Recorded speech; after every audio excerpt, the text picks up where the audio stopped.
C'est une aventure que j'ai initiée en 2014. L'origine du projet du Club des 6, c'est une réponse que j'ai souhaité apporter à la situation de ma jeune sœur Sabrina, qui a eu un accident de voiture il y a un peu plus de 20 ans et qui, après un parcours en établissement médico-social, a passé plus de 10 ans chez mes parents et aspirait à une vie plus ordinaire, une vie où elle pouvait vivre comme tout le monde dans un appartement, sans être dépendante de ses parents. Alors ici c'est une colocation, donc les colocataires établissent eux-mêmes leurs propres règles de vie.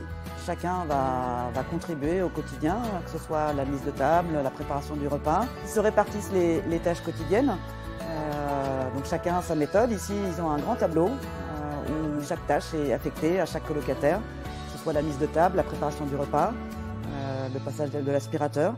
Et chacun va contribuer autant qu'il peut à la réalisation de ces petites tâches qui font que la vie à la colocation fonctionne. Ça permet de participer concrètement à faire avancer la capacité d'inclusion de la société, à donner la possibilité à des personnes en situation de handicap de vivre une vie comme chacun, une vie autonome, une vie avec des moments de plaisir, une vie avec, où ils peuvent décider eux-mêmes de leur journée, de leurs activités, de leur menu.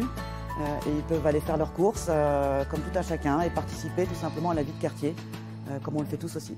Le principal danger quand vous êtes en situation de handicap, c'est l'isolement et du coup de régresser potentiellement dans votre autonomie. Alors que partager la vie quotidienne avec un groupe, c'est déjà beaucoup plus stimulant.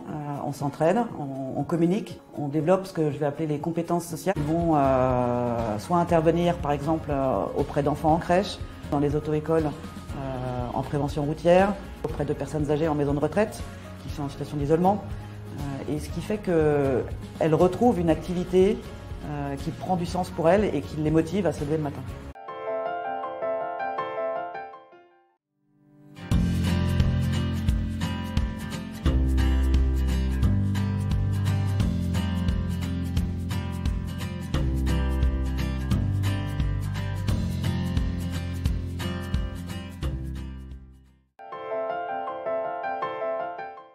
Ils ont tous un handicap différent et donc ils ont des limites individuelles, mais quand vous appréhendez le groupe dans sa globalité, finalement vous reconstituez une personne qui n'a aucun handicap.